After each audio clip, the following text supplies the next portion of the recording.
Ask yourself, will your college define your future, strengthen your confidence, prepare you for success? The college you choose today will last a lifetime. That's why students who want to lead tomorrow make Wayne State College their first choice. With over 130 programs of study, Wayne State is the region's lowest cost bachelor's degree. Go to explorewayneStateCollege.com to find out how a quality education at an affordable cost is the right choice. This episode of the D-Lou podcast is brought to you by Goalie Nutrition. As someone who's used Goalie for quite some time, I can tell you that they're not only very good, but they're very beneficial. My favorite are the Super Green Gummies. The Super Green Gummies are uniquely crafted with a spectrum of essential nutrients such as vitamins A, B12, folic acid, and thiamine. It supports a healthy liver function, healthy nervous and immune system, digestive health, a boost to your metabolism, and overall health and well-being. There are no artificial sweeteners, flavors, or colors from artificial sources. They're vegan-friendly, gluten-free, and gelatin-free. All loyal listeners of the D-Lou podcast get a special 10% discount at checkout. Go to goalie.com, use promo code DLEW. That's goalie.com, use promo code DLEW. This podcast is a Siete production.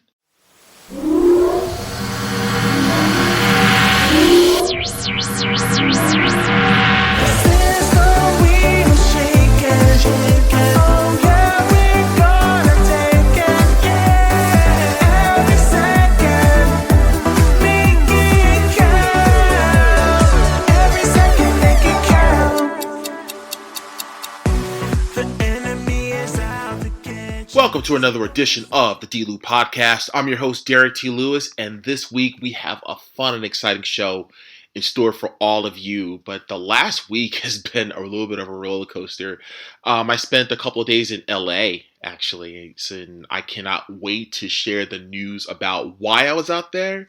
And you all are going to be like, you're going to say, what? Are you serious? You guys, I'm telling you, I can't wait to share that. But as I was alluding to last week at the close of the show, that there were going to be some changes happening with the show, and in all good ways, I cannot wait to share that news with you. And I mean, I got some confirmation today about some stuff that's happening. So just stay tuned for it. I'm telling you, you're going to really enjoy where this show is headed, where it's going. But this week, I have former WWE superstar Ricardo Rodriguez. You may remember him as Alberto Del Rio's personal ring announcer. And it touches near and dear to me because I'm a ring announcer in pro wrestling myself. So he and I had a chance to meet at a seminar back in December. And we hit it off right away. And he's doing his thing. He has his own wrestling school now out in Lancaster, Pennsylvania. And he's doing some incredible things, shaping, young careers in the professional wrestling space. And he has his own promotion there as well, that's connected to the school. So we talk about everything, regarding the wrestling school, his journey when he started wrestling in Los Angeles, how he got signed to the WWE, and the journey it took to obviously him in his first WrestleMania in Atlanta, Georgia back in 2011. So we talk about so much stuff. And I'm not going to keep you all waiting. My interview with Ricardo Rodriguez starts right now.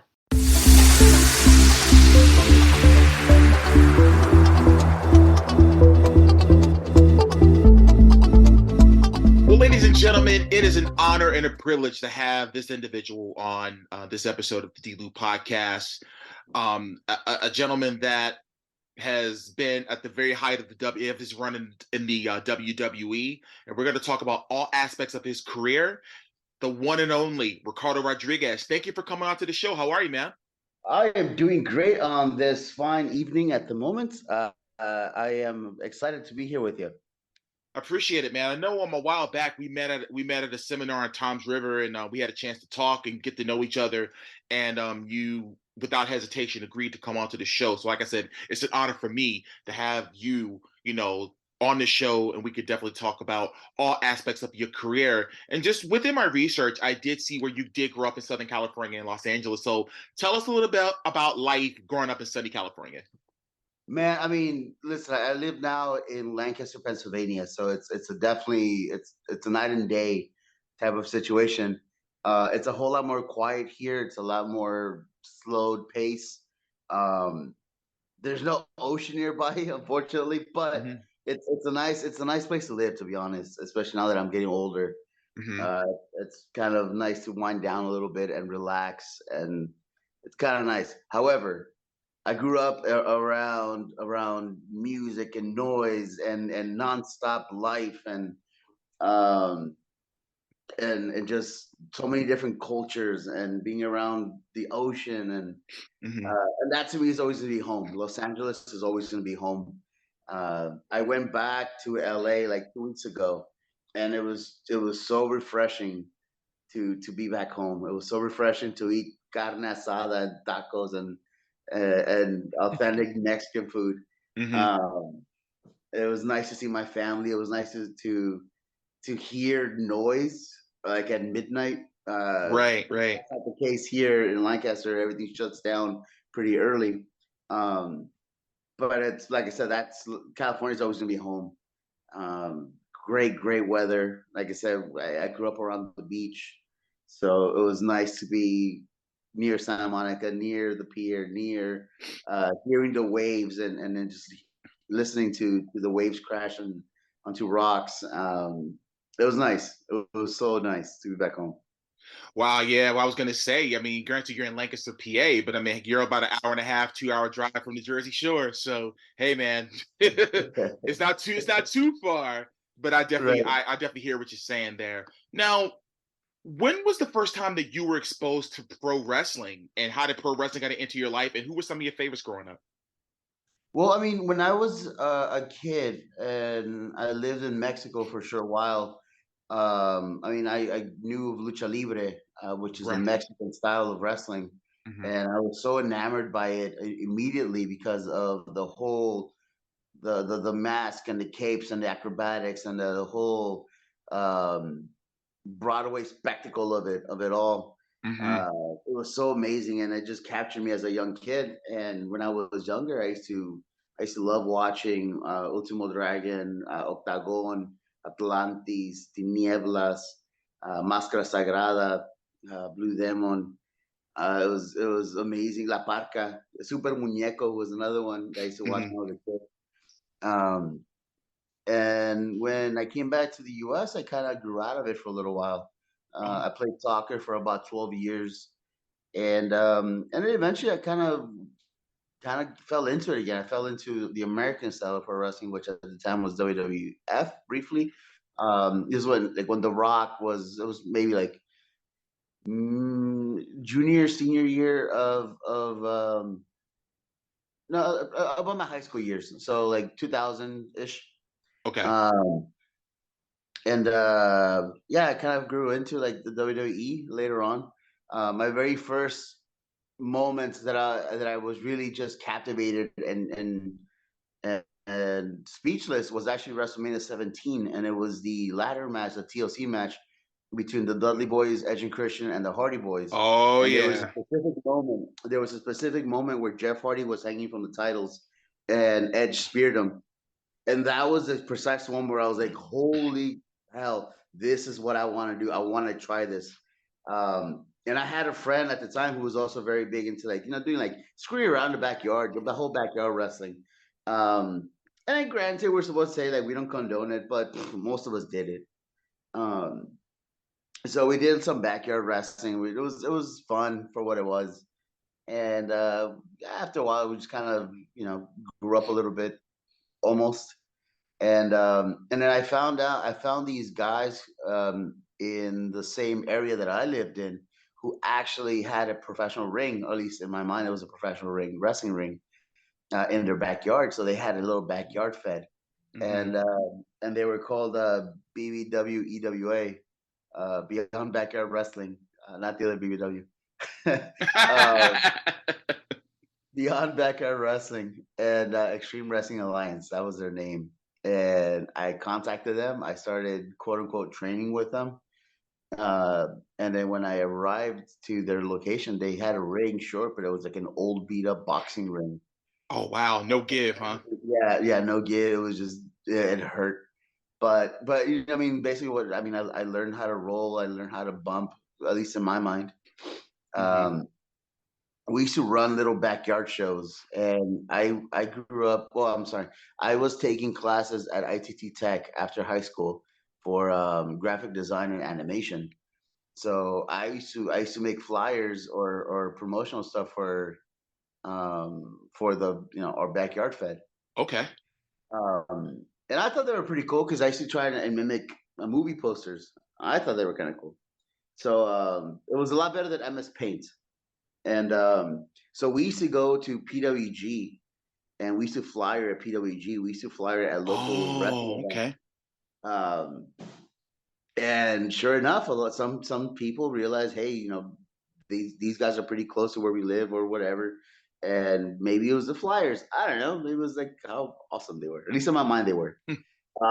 So they started showing up to our backyard events. But I think most of them kind of turned away when as soon as I found out it was a backyard show. Oh, wow. But it's like the whole law of probability. Like as the 100 after 100 people, one of them is bound to say yes.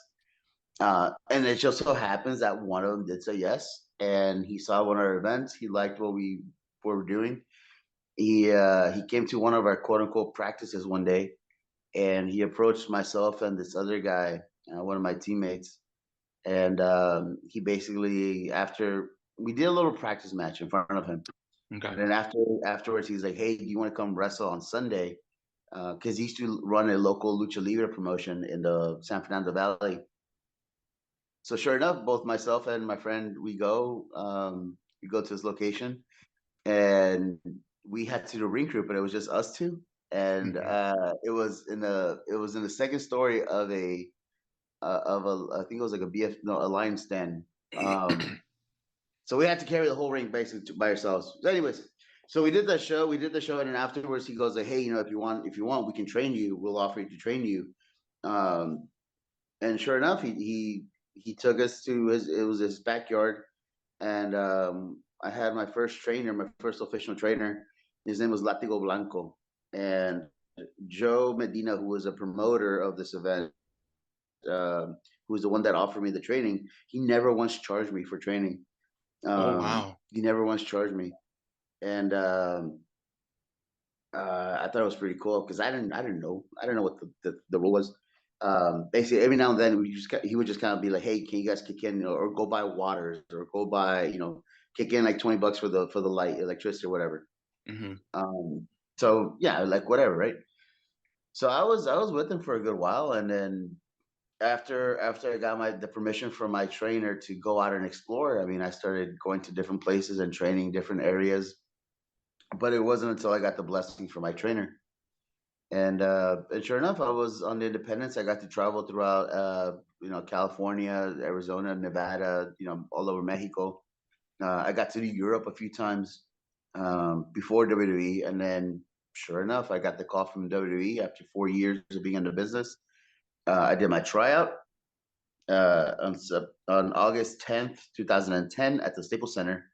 I did my tryout.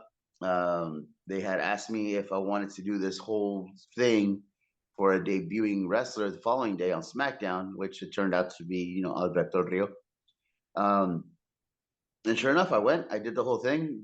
Thankfully they liked it. They offered me a contract, or they didn't offer me a contract per se, but they offered me like a deal on the spot after SmackDown. Um, and yeah, it was supposed to be a one-time thing originally, according to what the office had told me a few times.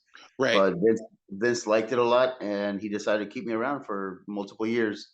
That's incredible, man. And I was going to back it up just a little bit in regards to the training aspect of it, because I know you said that, you were going through you were doing backyard stuff. And a lot of guys started in the backyards. The Hardy Boys did. Yeah, CM yeah. Punk did. Those guys in The Chicago. young They buck. got all the young, but yeah, all those guys, started in backyard. And I just wanted to ask you, from your perspective and from your viewpoint, how was the training aspect for you? Was it culture shock in regards to taking that first bump or running the ropes for the very first time? Take me through that. So bear in mind, even yeah, we did backyard, right? I did backyard like in my house and at my friend's house, and then we screwed around or whatever. But we didn't know any better, so of course we were making stupid mistakes. So we didn't know how to properly fall or roll or hit or nothing. Right. Um, and then when I went into the BBW EWA backyard fed with the ring, they showed me how to bump. They showed me how to roll, um, how to run the ropes. And like I said, I thought we were, I was like, oh, this is easy. This is cake. And then it wasn't until I actually went and got proper training that I realized that I didn't know what I was doing.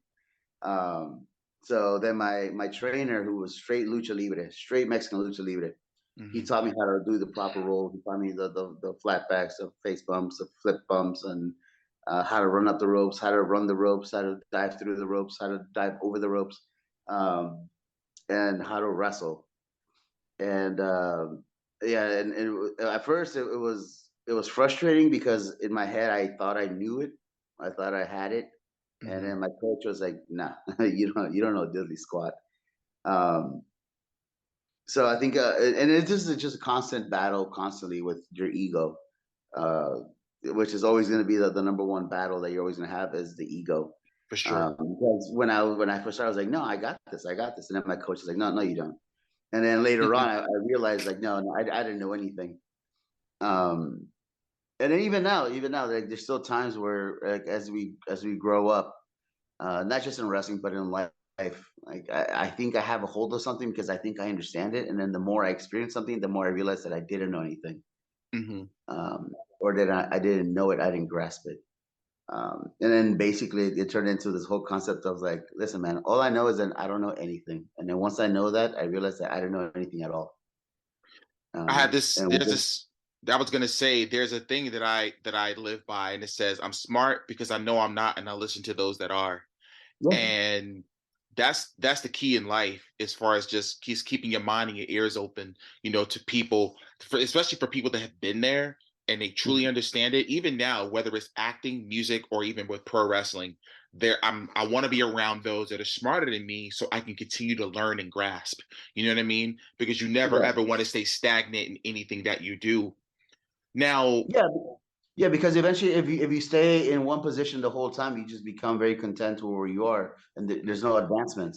right, right, exactly.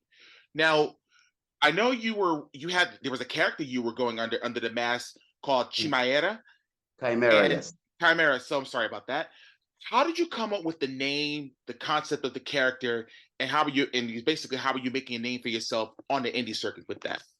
So I'm a big fan of Greek mythology. So a chimera is a Greek monster. Mm-hmm. Also, at the time, I had just seen a metal band called Chimera. So I kind of liked the band. I was a big fan of Greek mythology.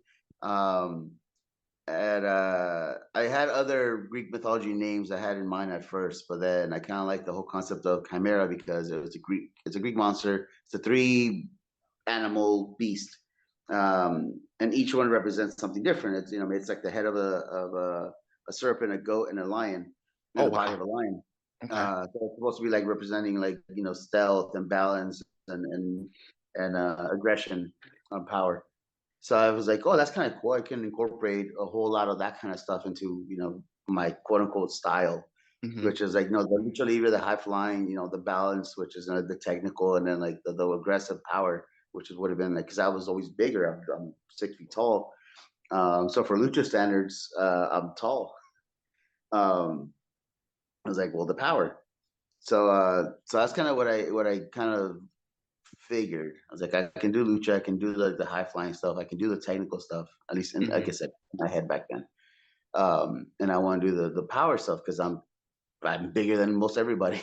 Right. um, and um, and the whole concept of the actual gear was because I was a big fan of the Power Rangers. Oh yeah. I was a big fan of the Power Rangers, and I was a big fan of this group when I was younger. They were called Los Viper. And one of my favorite wrestlers too, once I started watching Lucha Libre as an adult, was Abismo Negro, who Mm-hmm. passed away many, many years ago. So they had these bodysuits, the mask, the kick pads, the gauntlets for your hands. So I like the whole getup. So I decided to pick something of that sort, but somehow mix in a little Power Ranger feel, because I like the outfits of the Power Rangers and the helmets and all that stuff. So that was kind of how like the outfits came about. But yeah, it's a whole hybrid. It's a whole mix of styles that I kind of liked, that kind of meshed into one. Wow. Okay, good. Because I was looking at some footage, and you had wrestled in a tournament, and I was just, yeah, I believe it was for, oh God, I'm trying to think of the promo, because again I was doing so much research, and I was just looking at some videos, and I was like, oh wow, okay. Yeah, I was And on the East Coast. I was in the East Coast. I worked Chikara. I worked the Young Lions Chikara, Cup back in yes, 2007. I think 2007, I believe. right. Man. So you got signed, as you alluded to earlier. You got signed to WWE in 2010, and you went to FCW. That was developmental at the time in Tampa, Florida. Obviously, the great Steve Kern, Dr. Tom Pritchett was there. Yeah. What was the feeling of getting signed to the biggest sports entertainment company in the world at that time in your career? So it was so real. It was very surreal, but for an odd reason, because WWE was never my goal. I grew up watching Lucha Libre, so my goal was CMLL, AAA. AAA, right? That was my goal. And I'll be honest, like prior to getting offered the tryout, I had not been watching wrestling, because also at the time, I mean, I was working for a production company, so I was doing graphic design, and then we had long hours, and we were on salary. So sometimes when you're on salary, they take advantage of it. Oh, for sure. I uh, know. so the long hours, the long hours. So I had not been watching current wrestling. Uh, so when I got offered the tryout, I just kind of went into it and was like, well, let's kind of see what happens. And sure enough, when I got offered the contract, it was surreal. But when I got offered it at first, I just kind of took it because they told me that I had to do medical, so it's nothing official yet. And mostly because I've been in wrestling long enough to where I get promised the world, and then nothing happens, right? Right. Uh, so when that whole thing happened, I just kind of was like, all right, yeah, I was excited, I was happy, but I didn't throw all my eggs, or what does it say? What's that saying in English? All your eggs in one basket. Yeah, that thing, that Right, right, right, thing. right, right. Now, um, yeah. well, I was gonna say, it was obviously during the time that you were there, the array of talent that was there. You talk about Seth Rollins, Big E, Mhm. Roman Reigns. The list goes on and on of some of the people that are there now in WWE currently. So, Yeah. what was the vibe like being around? It's obviously Alberto Del Rio, who was Dos Caras Jr., in Mexico. What was the vibe in developmental around that time? So Alberto was already on the main roster, but he hadn't debuted yet. Um, Roman was brand new. Seth had just been hired maybe like a year prior. Hmm. Big E was there. Bray Wyatt was there. Naomi, AJ Lee, they were all there. Damian Sandow, Titus O'Neil. Um, it's impressive, really, when you think of like who came out of there. Yeah. Uh, but here was the kicker about my deal, though, because they put me on TV right off the bat. So I didn't, even though I was assigned to developmental, I never went because I was already working house shows. Oh So the wow. moment they signed me, yeah, I had to move to Florida. I had to move to Tampa.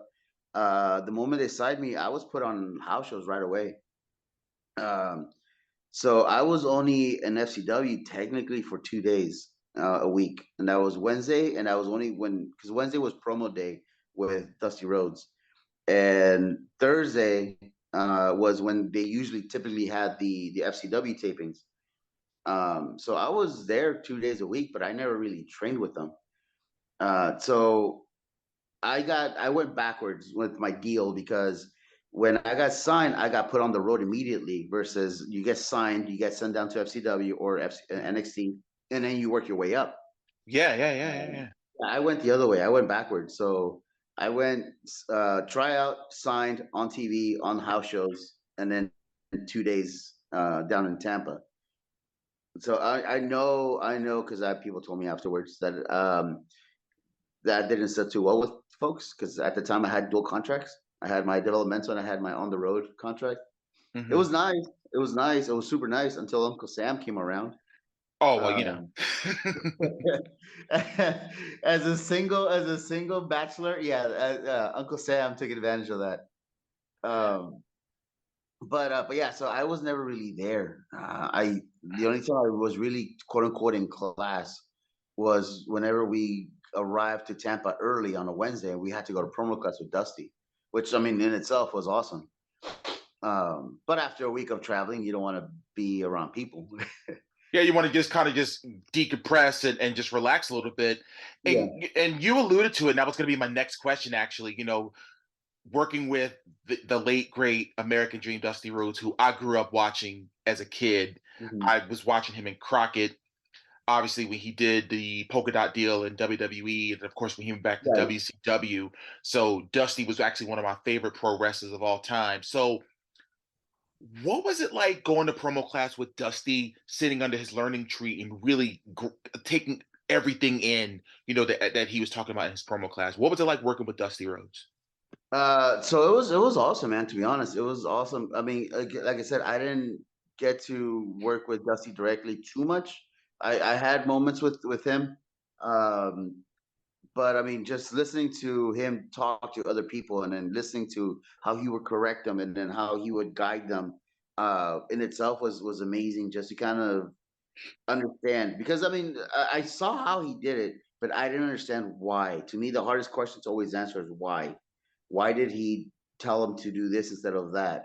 And then the more I started studying Dusty as he was talking to people, the more I started understanding his reasons of why he's telling him to do a certain way, and it started resonating with me. And so I started taking a lot of similar approaches. At least, again, all within my head. I thought I was that. At least that's what I thought.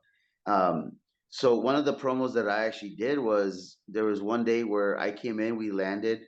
I had nothing in my head. I didn't have anything prepared.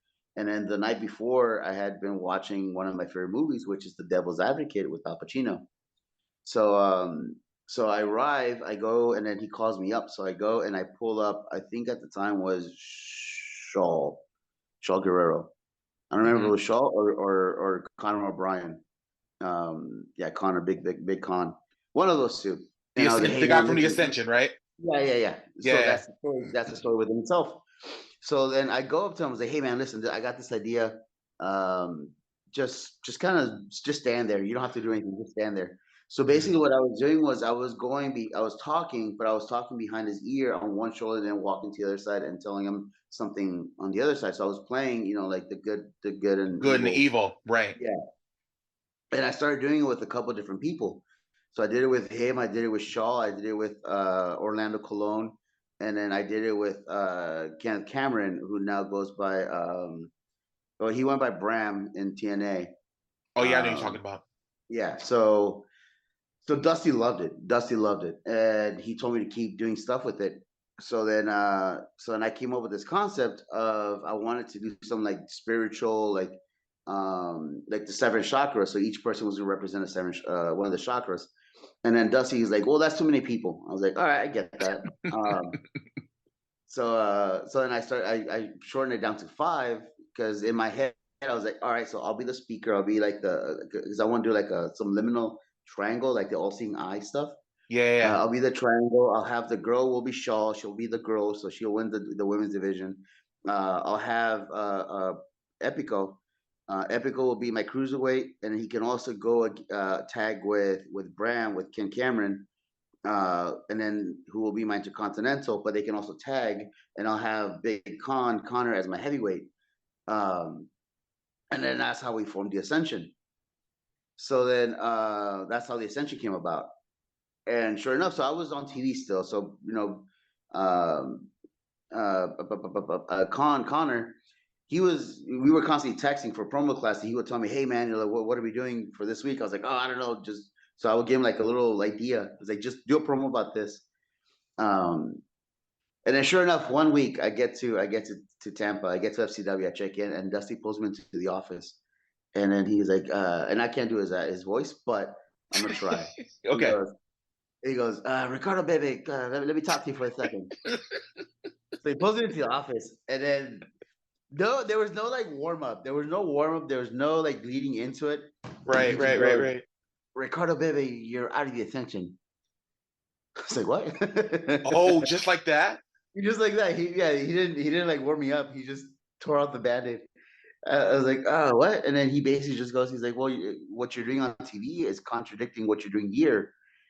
And I was like, yeah, I guess. And then, sure enough, I was out of the Ascension. Um, and then like a week or two later, uh, what's it called? Yeah, I saw a promo they did, and they turned them into vampires. Because this is when like the whole Twilight thing was happening. Right. And they turned them into vampires. And I remember at the time, I was so mad. I was so livid because I didn't want them to be vampires. Um, but it turned out, it turned out to work very well for most of them. Wow, that's incredible. I mean, to as far as the initial idea that you had, and then all of a sudden it turned into something else. But Yeah. but also with you now, you're being fast forward a little bit. You go into you're on the main roster now as Alberto Del Rio's personal ring announcer. Now, were you surprised that they will be bringing you in a non-wrestling capacity, almost like almost as soon as a manager role, almost, rather than not being in the ring? Or were you just saying, hey, here's my opportunity and I'm going to take full advantage of these minutes that they're allowing me? So I go back to the whole concept of me versus my ego. So I had been wrestling for 4 years, all over the place, right? All over the U.S., Mexico, Europe, Right. and that's what I knew. I knew how to wrestle. So I saw myself as a wrestler.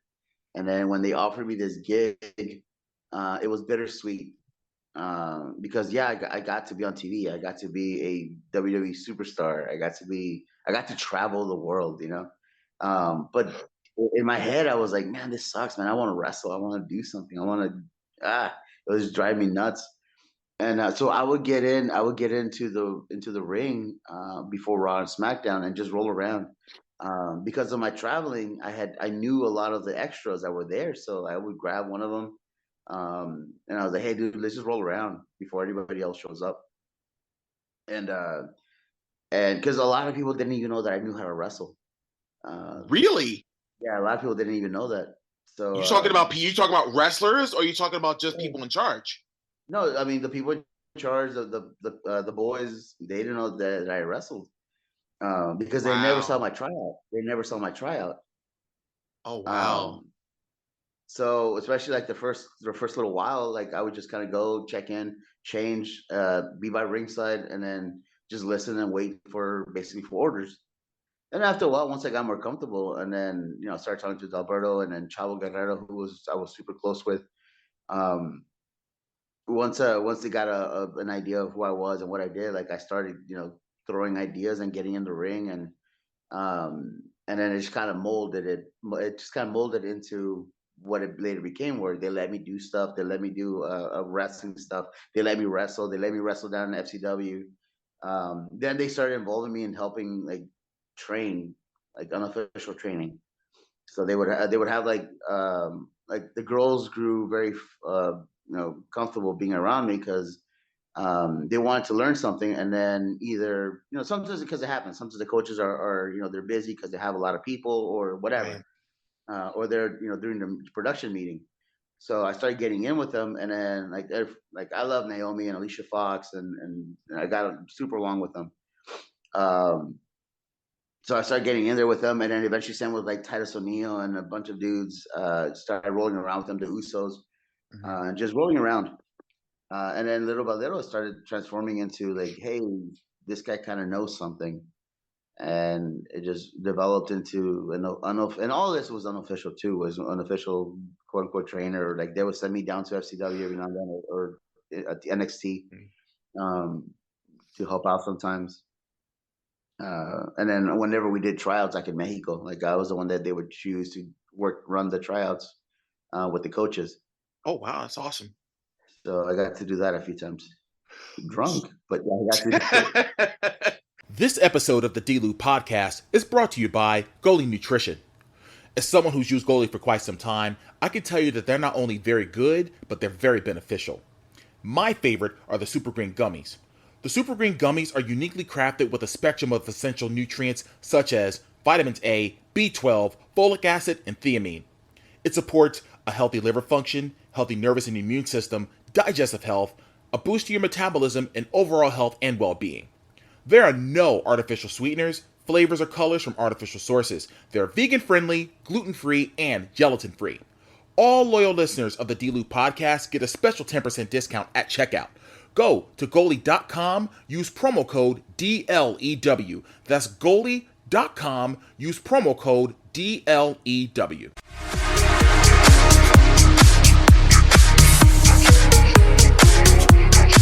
Now, before we move on forward to the next question, one thing I wanted to ask is, did you know about Dos Caras Jr. in Mexico, as far as him being a luchador in Mexico while you were growing up, or had you not heard of him? No, of course. I knew I knew the name, I knew the family, I knew Mil Máscaras, Psicodélico, Dos Caras Senior. I knew the family. I've heard of them. I knew the mask very well. I didn't put two and two together though. When they paired me up with him, I didn't know that was him until I asked a friend of mine who's a super big fan, and I was like, "Hey man, I'm doing this thing with this guy. Who is he?" And he's like, "That's Dos Caras Jr." I was like, "No shit." So I don't know if we're allowed to cuss. Sorry. No, it's Sorry. cool. I was like, "No way, man." So I freaked out at first, and I was kind of cool because I didn't put two and two together. And then, and then eventually we developed a very strong relationship that we still to this day. Like I just spoke to him last night. Still to this day, like we're still close friends through a thick and thin. And there's been a lot of both. Um, so yeah, he's still one of my closest friends. So like it's been a 12-year journey between us. Wow. Now, we talk about the Alberto Del Rio, Ricardo Rodriguez, the act, the package, and how it evolved. Talk about, even though you guys were heels at the time, how much that act got over. Because, I Mm. mean, heck, everyone clamored to everything you said. You know what I mean? They may have not known what you were saying in Spanish, but oh boy, when they said, Alberto, and, and and I have been in arenas. I was at Survivor Series 2011 when Alberto wrestled CM Punk for the title. I was at, I had been in so many different events where even as a heel, they were singing along everything that you were saying. So talk about the evolution of that package coming together and the fans really enjoying it, just the entertainment value of it. So the chemistry that we had together, I think, was very special. And to this, and like I've said this before, I will never put myself in the same category as like Paul Heyman because he's on a whole other god tier. That's next level, and that's Yeah, no disrespect at all. That's just yeah, next no. level. And I'm with it. I'm with it. Like I would never like I dare not fly so close to the sun, you know. Um, but I think the dynamic that Alberta and I still to this day hasn't been fully reached. And I think a lot of it had to do with the honestly that we were together all the time. We got to learn about each other so much, and we got to understand each other's vibes and energy, and then um, because we were literally together all the freaking time. Mm-hmm. And especially when we did like the morning media blitz, we would have to fly together. We would do the house shows together. We would room together, the tours, all that stuff. And I think that had a lot to do with it. And yeah, we vibed we meshed very well. And then the whole thing with how the crowd took us in, it was great because there was sympathy towards me, but I could still get away with being a jerk. And then he was like this manipulative boss figure that just would like punk out his employee. So that's how I got my sympathy, but I was still Right. goofy. I was still goofy enough. And then the whole Alberto thing, the announcing thing, it kind of came about because when I first did my tryout, I did it very formal, Right. and Vic basically said I need to be more animated. He wanted it louder. Mm-hmm. So then I started thinking of like the Latino AAA CMLL announcers, how they're so loud and energetic. And then so I kind of went down that route, and it took a bit. It took a bit to get my groove, you know. Right. Um, and then I remember I was something just in my head one day. Realized and I remembered when I was younger and I was playing and watching soccer.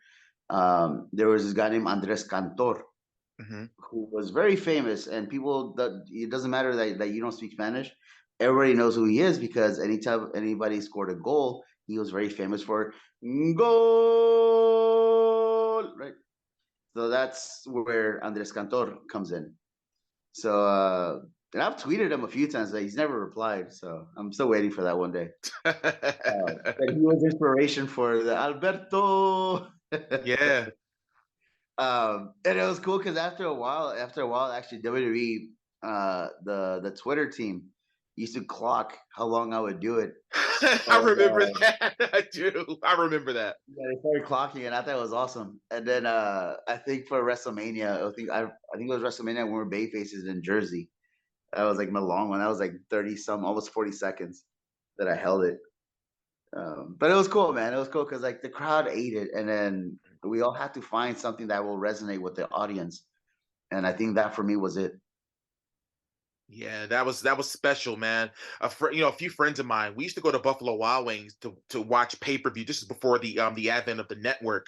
And there was this one guy that used to be there all the time, and he would just randomly, Alberto Del Rio, just randomly.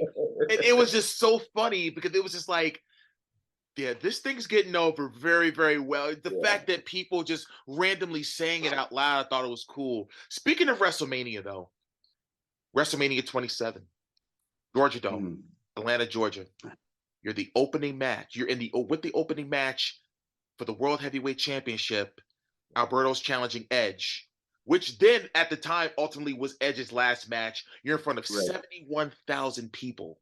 Yeah. Take me through that moment of you walking up that tunnel and seeing a sea of people watching you at WrestleMania, the greatest stage that there ever was and is and ever will be in sports entertainment. That was definitely probably one of my top 5 moments in professional wrestling in my career, my life. Really, it was my first WrestleMania. Walking out there, and then even when we walked out there before the actual show started, and we sat there, and then I looked around, I was like, "Man, this is awesome. This is cool." You see so many seats and so many levels to the stadium, and I was like, "This is kind of cool." And then you go out there and you see how many people are there. And then I'm focused on the camera because I don't want to look at anybody because then I'll get nervous. So I'm focused directly on the hard cam. But then I look up and I was like, man, there's a lot of people. And then I look up again. There's a lot of people. And then I look up again. There's a lot of people. And then I looked around. I was like, holy crap! Well, this is awesome. To open up WrestleMania was awesome. To go after because The Rock did a promo before us. Yeah. So to do a promo and then follow The Rock was awesome. And then to be there with some of my closest friends, Justin Roberts, who introduced me, and that was awesome. And I love that dude. Yeah, he's an awesome guy. He's a real awesome guy. Yeah, Alberto, my best friend. And then to be there also, Brothers Clay was with us too, and he was always great. But to be with 2 people who were part of the reason why I wanted to be in wrestling, of Edge and Christian. Yeah. Because like I said, they were in that TLC match that I was like, this is what I want to do. So when we finish, we get to the back and we're saying our thank yous or whatever, and I go in and I start bawling. I bawl, and then I go and I hug Edge and I hug Christian, and they're like, "You're right, man." And I was like, "Dude, you don't know what this means, man." That's what I told them. I was like, "You guys are part of the reason why I want to be in wrestling," and then I just want to say thank you. This is awesome. So I'm bawling. Yeah. And then they just hugged me back, and that was cool. That was super cool. Side note, though, and it's not really about me, but I had a similar experience. The Monster Factory, we ran a show at the 2300 Arena, aka the ECW Arena. And growing up in the Northeast, I watched ECW faithfully. It used to come on at 2 a.m, bro, on Madison Square Garden Network. Seriously. Yeah. And I remember getting to the building that day and just seeing this. This is now the largest crowd I've ever performed in front of. And I'm just looking at the seats and just like, oh boy, it's gonna be over 1,000 people here.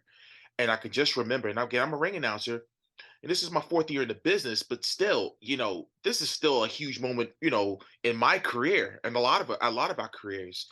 And I remember when the event was over, when I sent the fans, good night and get home safe, whatever. And I just go through Gorilla and I just freaking lost it, bro. Cause I'm just like all the emotion of like being a 4-year-old kid from Newark, New Jersey, watching wrestling with my mom and my grandmother, and people in my neighborhood that knew, everything I wanted to be was a part of wrestling. Wrestling was my life. And people that I went to high school with, they still ask me, "Yo, you still watch wrestling?" And I'm like, "Yeah." And they said, "Oh, I'm not surprised you were in the business because that's all you ever talked about when we were little." So I totally understand what you mean when especially how it's coming full circle, how Edge and Christian were in that TLC match, and that kind of triggered your, hey man, I want to do this. This is the business I belong in. Which, by the way, that's still the greatest WrestleMania from top to bottom of all time, WrestleMania 17. Yeah. Oh yeah, I agree. Without a doubt, 100%. I So I agree. totally get, what you're saying. But obviously later on that year, Alberto Del Rio does become the WWE champion when he cashed in on CM Punk at SummerSlam. So In Los Angeles too, of all in Los places. Angeles, yeah, and I was just gonna say in your I hometown. did my trial. I did my trial at the Staples Center, and then cashed it in yeah, that was cool. Now you're in the main event. Picture now you're in the main event. How did it feel having all of that come full circle? Now that you're saying I am a part of this package, and now we're basically we are on the top of the card now. Yeah. Well, thankfully, and I'll go back into because after the Royal Rumble, when Alberto won it in Boston at the TD Garden, they put us on so much stuff. We were on so many media runs and advertisements, and they treated us like main eventers because that's basically what they were doing with us. And it was fun, man. I was in for a ride. I'm sure in hindsight, I made a lot of mistakes, just like with anybody that you give somebody too much too soon, um, which eventually, I mean, led to a lot of my personal demons later on with alcoholism. Was they gave me too much too soon, and at first it was great. At first it was fun because it was to me still work. Um, but I guess I got used to a constant busy, and I really enjoy that being busy. I really enjoyed it, and I still do. I enjoy being busy, so that when things slowed down, it just kind of triggered a lot of like, wait, what's happening? But that's a whole nother topic. For sure, But yeah, but sure, man, it was awesome. It was awesome being treated as such. Getting to work with who we got to work with and learning from who we got to learn with. I mean, and then being directly involved with Vince and creative was amazing in itself. And again, learning the whys of wrestling, which to me is still the hardest thing to learn because we can teach you how to do a body slam, we can teach you how to do, how to run the ropes, we can teach you how to bump, but the understanding of the whys of pro wrestling is right. so hard. But being around so many people that as we did, I soaked up as much as possible. And then everything was about the approach. That's another thing that I learned. Everything is about the approach. You can ask questions. It's okay to ask questions. It's just how you approach something. I can't go in demanding something because then chances are they're probably going to tell me to go buzz off. Right. So I would go to, let's say, Arn Anderson was one of our main producers, or Dean Malenko, and then I would basically question why they booked the way they did. But I was like, hey, I want to understand just so that I know, like, why did you change what they had into the way you put it? And then he would explain it. I was like, oh, that makes sense. I didn't see it that way, but that totally makes total sense. And then I think I started developing a little bit of a relationship with them, especially William Regal. Oh yeah, Mr. Regal, Because, absolutely. yeah, because getting to listen to them and explain something and then seeing it from their eyes made so much sense to me.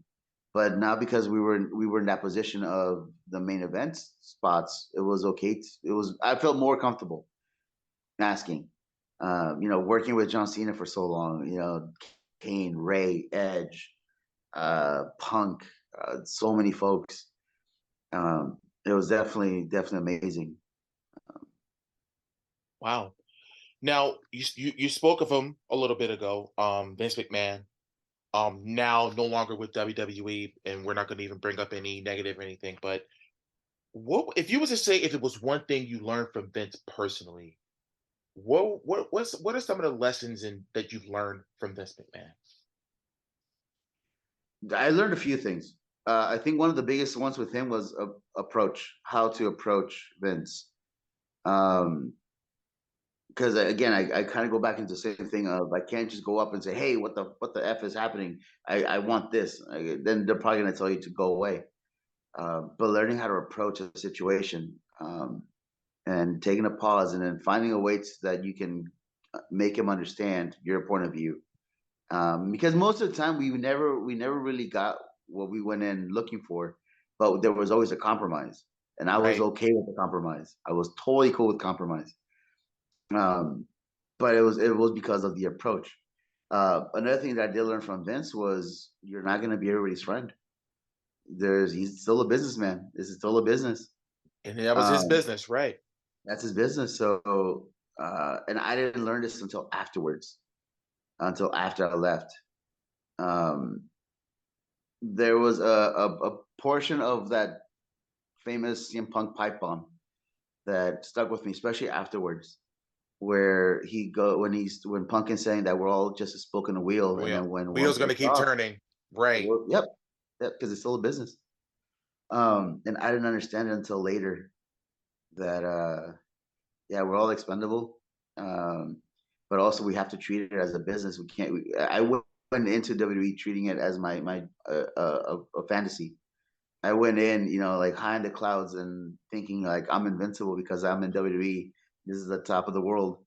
But I forgot. I lost touch of the fact that it's still a business, and I wish I would have gone into that initially. As yes, it's fun, it's enjoyable, it's great, it's what everybody, for the most part, tends to strive for. But it's still a business, and that's something I learned from Vince and management afterwards. Wow.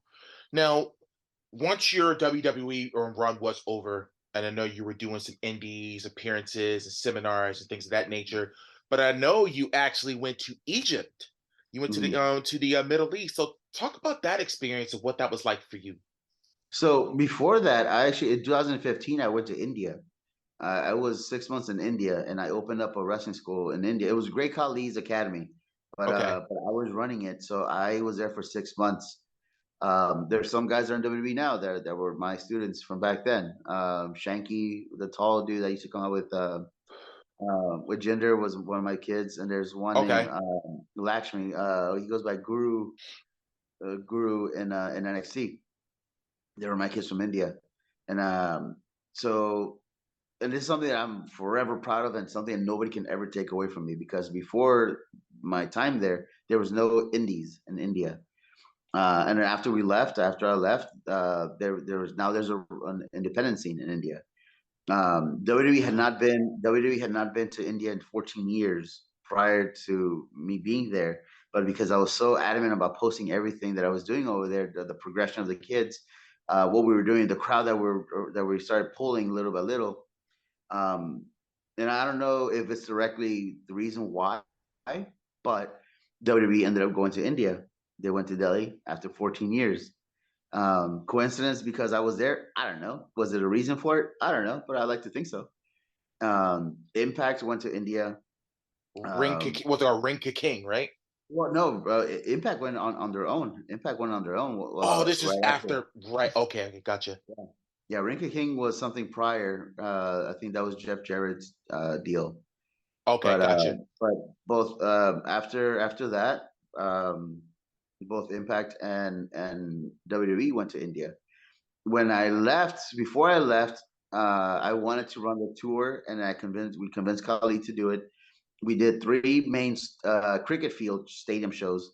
The first one drew about, it was like 22,000. The second one drew about 50 something thousand, and then the last one, only because of weather, was about 12 to 13,000, because it was raining. And then my students got to be a part of it. They got to wrestle guys from that came in, that flew in. We had, Justin Gabriel, we had obviously Jinder, we had Renee Michelle, Katie Forbes, Chelsea Green, um, PJ Black, Brian Cage, and they got to wrestle our guys. And I'm forever proud of it, and that's something that nobody can ever take away from me. Um, And then fast forward, when I came back to the U.S., I did small little stints in Australia and England, in Germany and Mexico and throughout the States. And Hmm. then during COVID, when COVID happened, everything shut down, and I got contacted by a promoter, well, not yet a promoter, but a person from Cairo, uh, Walid Fatih, and then he goes, "Hey man," basically he didn't say "Hey man." He goes, "We saw what you did in India. We were wanting to see if you want to come to Egypt and then do the same thing." And at the time, this is when COVID was happening, so there was nothing going on.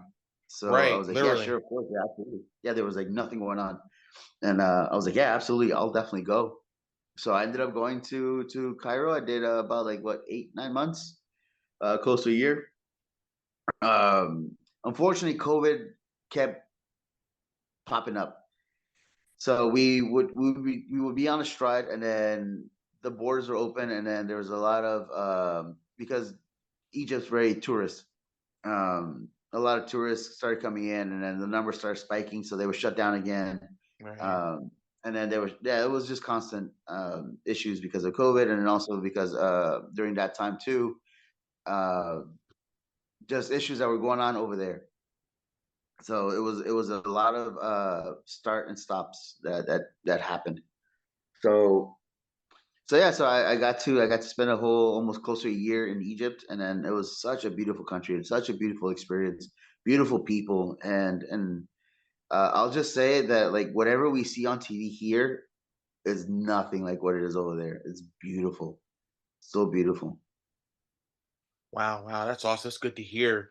Now, let's talk about what you have going on today, and that's Three Legacies Wrestling Promotion. Tell us what's going on with your promotion, with your school, and everything that's going on with that.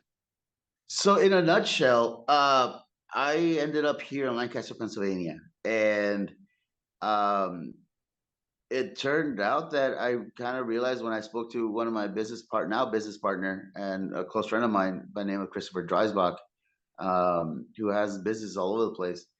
When it was from a talk that we had where we were talking about my past and all this other stuff, and we were talking how like I've ran schools for so many people, and I've opened academies in different places, but I've never had my own.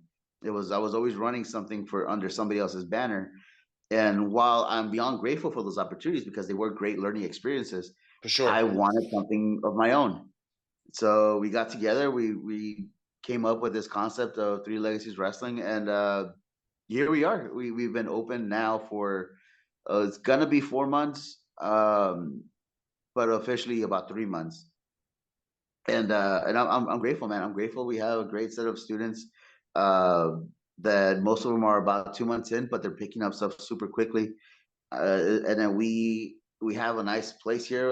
We have a lot of space. We have 2 rings available. We also run a promotion too with monthly events.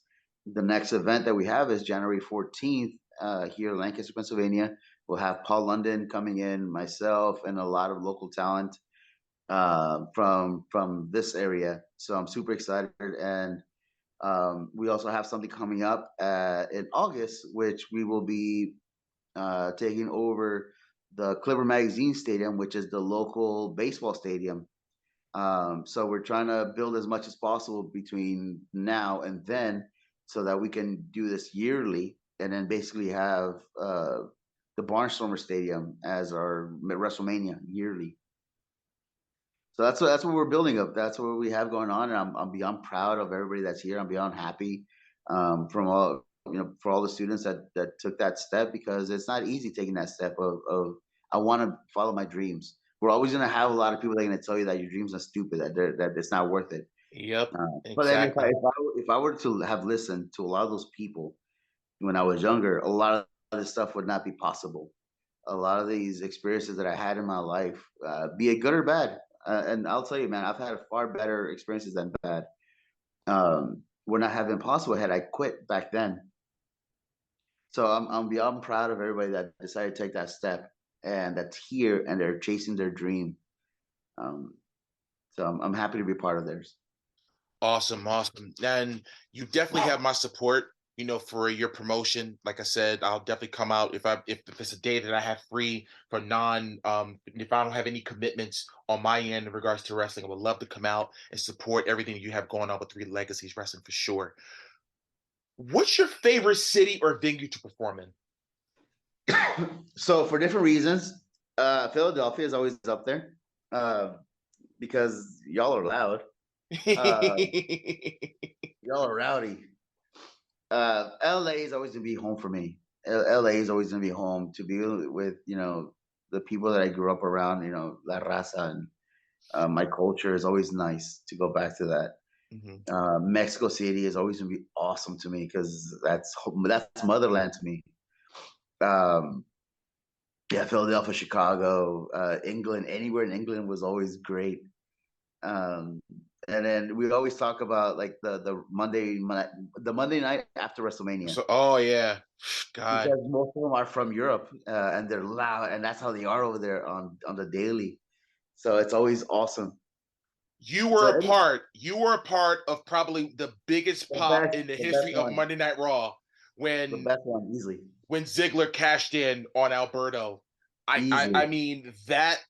Oh my God, I had a bunch of because I was at WrestleMania 29 actually, but I Mm. didn't go to the Raw the day after because I actually had an audition that I had to prepare for the next day in New York City. I couldn't go to Raw. Uh, So well, you missed out. I did, but you know what? But you want to know something? But just to hear the people, I mean, the whole entire night, it was just like the fans were just having such a ball. But that cash in, that pop was just probably one of the biggest pops in the history of Monday Night Raw, and you were a part of that. You were a part Yeah, of history.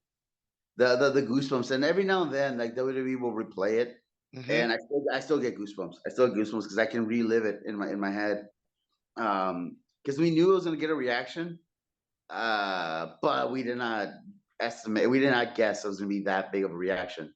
For sure. Um, and then it was awesome because it was a cool little roller coaster of a ride because it wasn't just a clean cash in. Because Alberto defended himself quite a bit before the actual, and he got some offense before the actual pin. Right. So yeah, it was nice in hindsight listening to back the roller coaster of like the excitement and like the disappointment and the excitement and disappointment and then the big excitement when he finally got the pin. So I'm forever grateful and thankful for Dolph and Biggie and AJ and Alberto and Scott Armstrong and everybody because it was such an amazing moment. For sure. One funny road story you got to share with us. One funny road story. Oh man, I don't want to get anybody in trouble. Hold on. I have plenty of those, but I don't want to get anybody in trouble. Not yet. Not until like I'm like 70 or 80 and I write my book. Uh, and then I just don't care. I just want to be like the Iron Sheik and just not give a rat's butt. Uh, I'm trying to think of one. All right, all right. Here's one. So Alberto and Scott Armstrong used to all constantly like rib each other, constantly, and then I would just kind of get caught in a crossfire, and I would involve myself in it too.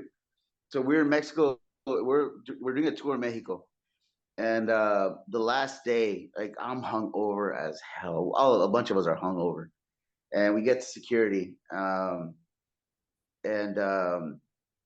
I put my stuff before we go through like the little scanner thing. I put my stuff in a little basket or the container. Hmm. And so my passport, my wallet, whatever.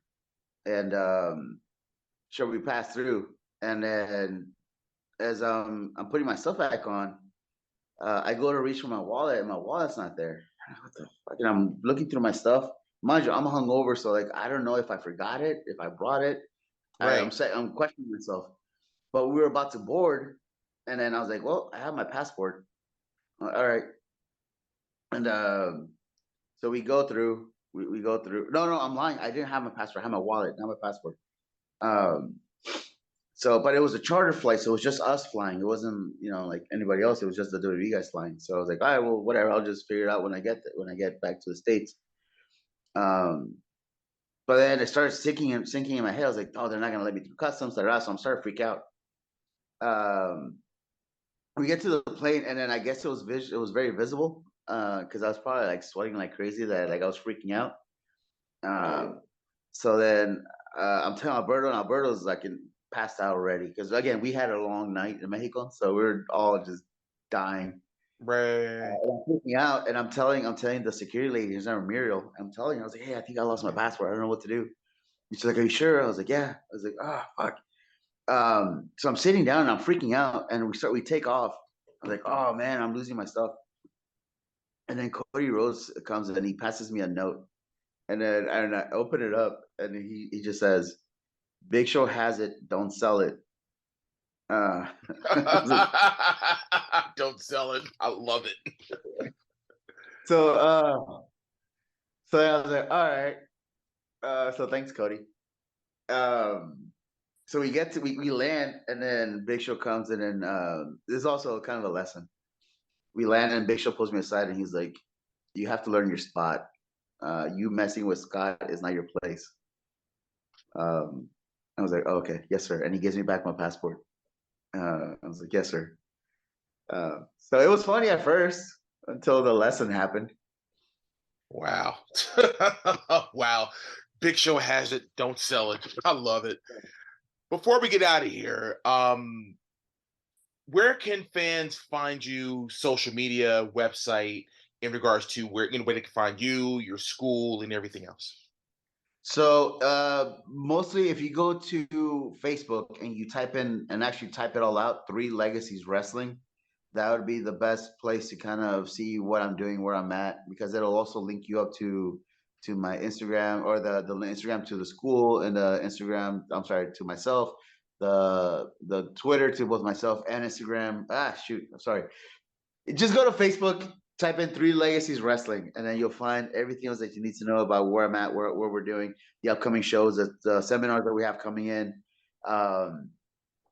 and all our happenings, because there's a lot of stuff that we have cooking up, a whole lot of stuff. And I'm a big believer in holding on to, not telling everybody until it actually happens, or we're close to closing the deals, because you never know. Oh yeah, for sure. If I tell you, hey, we're gonna have XYZ person in March, and then something happens, they can't make it, then I look silly, right? So it's hard sometimes to hold on to some of these secrets, but it's important. Yeah, and very, very indeed. I totally get that. Well, again, Ricardo, thank you so much for taking time out of your busy schedule to come talk to us here on the D-Loop podcast. Now that you've been on, you're a friend of the show. You can come back on anytime you want. If you got to promote something, whatever the case may be, like I said, you're definitely a friend to the show anytime, anywhere, man. Thank you.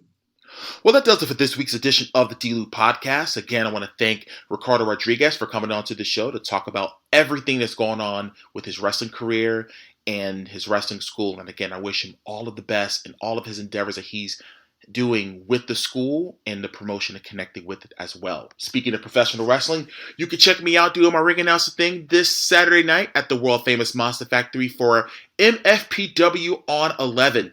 Tickets are on sale now. You can go to monsterfactory.org to get your tickets, or you can come up on the day of the show. You can get some tickets if there are some available. Bell time is at 7 p.m. Don't forget. Again, MFPW on 11 this Saturday night. Get your tickets at monsterfactory.org. Speaking of which, check out a podcast that I spoke about a couple of weeks ago. It's called The Watchers Podcast. It's spelled WATCHERZ. The fellas break down everything going on in sports and in pop culture. Again, it's five guys just sitting back shooting the breeze. I've known them a long time, and their show can be heard on Spotify, Apple Podcasts, and you can also watch it on YouTube. So just query the Watchers Podcast and tell them D-Lou sent you. You'll definitely won't regret it.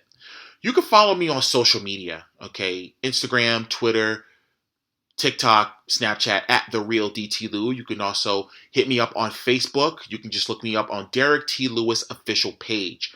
Get your DTL swag and merch over at shop.derricktLewis.com. Again, you can get the D-Lou podcast hoodie and tee that's available right now. Well, I'm going to get out of here, and remember, whatever it is that you do in life, always remember to make it count. See you next time. With threats to our nation waiting around every corner, adaptability is more important than ever. When conditions change without notice, quick strategic thinking is crucial. And with obstacles consistently impending, determination is essential in overcoming them. It's this willingness, decisiveness, and resilience that sets Marines apart. With our fighting spirit, we don't just fight battles, we win them. Marines are the constant our nation counts on to fight the unknown. And through adaptable problem solving, we do just that. Learn more at marines.com.